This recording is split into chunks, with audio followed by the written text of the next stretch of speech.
क्या ट्रेडमार्क के नाम पे किसी कंपनी को मार्केट का राजा बनाया जा सकता है? The court said no monopoly will entertain. Let's decode why Nilkamal get relief in a big trademark battle. But moving further, let's understand two terms: interim relief and Nilkamal Limited.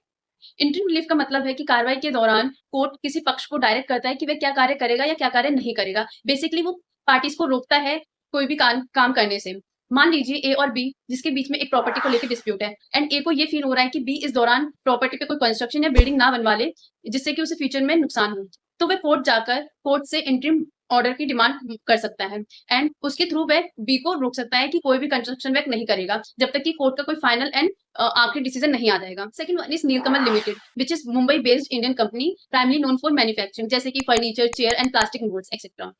But इस video को बनाने के पीछे reason क्या है? हाल ही में Delhi high court ने नीलकमल के खिलाफ दिया गया इंटरिम इंजंक्शन हटा दिया है जिसे कि ट्रेडमार्क वायलेशन के केस में दिया गया था. इस केस में प्लेंटिफ ने यह दावा किया है कि नीलकमल उनके रजिस्टर्ड ट्रेडमार्क का उल्लंघन कर रहा है एंड उसने ये भी मांग की कि इसे जल्दी से जल्द रोका जाए. But court said granting a interim relief in this case would amount to creating a monopoly. Moreover, Nilkamal has built a market presence. Now stopping them at this stage would cause unfair commercial harm.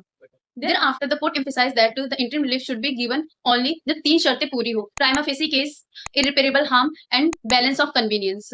prima facie case में applicant court में ये show करता है कि उसका case genuine and जो evidence है वो भी मौजूदा है. एंड इरिपेरेबल हार्म का मतलब है कि एप्लीकेंट ये शो करेगा कि अगर उसको इंटरिम इंजंक्शन ग्रांट नहीं किया गया तो उसको फ्यूचर में होने वाला लॉस इतना ग्रेव होगा कि उसकी भरपाई मनी से नहीं की जाएगी. एंड बैलेंस ऑफ कन्वीनियंस का मतलब होता है कि कोर्ट ये इंश्योर करेगा कि जो एप्लीकेंट को इंटरिम इंजंक्शन ग्रांट किया जा रहा है वो डिफेंडेंट को ज्यादा नुकसान ना पहुंचाए. There are legal provision for interim injunction mention under order 39 rule 1 and 2 read with section 94 clause C and E of CRPC. So that's it for the case. But ये फैसला याद दिलाता है कि इंटरिम इंजंक्शन एक वेपन नहीं, एक protective remedy है जो कि गलत हाथों में जाकर मार्केट मोनोपोली बन सकता है. तो आपको क्या लगता है, क्या ये फैसला कंपटीशन बूस्ट करेगा? कमेंट में जरूर बताइएगा and don't forget to like and subscribe my channel. Thank you.